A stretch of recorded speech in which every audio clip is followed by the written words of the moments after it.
J'imagine que je suis pas le seul à avoir perdu des heures et des heures à renommer plein de fichiers, ce qui est excessivement énervant. Alors aujourd'hui, je vous propose une petite astuce très sympa qui vient avec OS X 10.10 qui permet de renommer plein de fichiers d'un coup. C'est parti! Alors comme vous le voyez ici, j'ai préparé 3 fichiers qui se retrouvent juste là, c'est des images mais ça fonctionne avec n'importe quel type de fichier, et on va simplement les sélectionner, faire un petit clic droit dessus, et là vous voyez, renommer 3 éléments. Alors j'en ai sélectionné 3, si je voulais en fait en choisir 2, je peux resélectionner, ça va pas faire disparaître ce truc là, donc ça c'est super bien aussi, donc voilà, là j'en ai que 2, je peux reprendre les 3 comme ça, et on a différentes façons qui sont proposées pour renommer ces trucs là. On va commencer par le format, donc ça va permettre en fait de renommer en ajoutant, si vous voulez, une numérotation d'un certain type qu'on va pouvoir choisir. Par exemple ici on peut choisir index, donc ça va mettre 1, le suivant sera 2, etc. Vous savez compter j'imagine.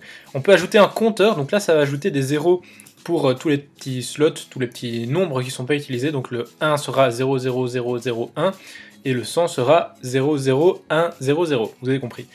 N'importe quoi, enfin non c'est vrai en fait.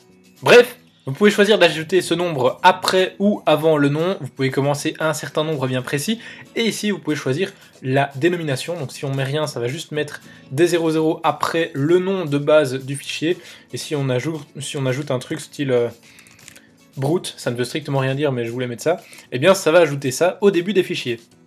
On va également pouvoir ajouter du texte juste là, donc par exemple ici j'avais mis fond d'écran, et donc ça va ajouter à chaque fichier fond d'écran, espace, le nom du fichier, ce qui est vachement intéressant puisque tous ces fichiers c'est des fonds d'écran, mais comme je vous le disais ça fonctionne avec n'importe quoi. Si vous avez des fichiers son par exemple, vous pouvez mettre son plus le nom du fichier.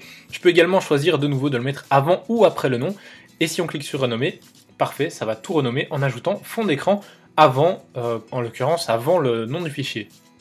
Enfin, troisième méthode, c'est tout simplement de remplacer du texte. Alors là, de nouveau, si je veux supprimer le truc fond d'écran, eh bien je vais simplement mettre, hop, je vais retaper donc ce que je veux modifier, à savoir fond d'écran, espace. Voilà, donc c'est exactement ça que j'avais ajouté. Je peux remplacer par autre chose, du style maison, de nouveau un mot qui me passe par la tête, je ne sais pas pourquoi, ou je peux simplement le remplacer par rien, ce qui veut dire, en gros, supprimer le mot fond d'écran, puisqu'il va remplacer ce mot-là par ce vide, et donc on va revenir au départ.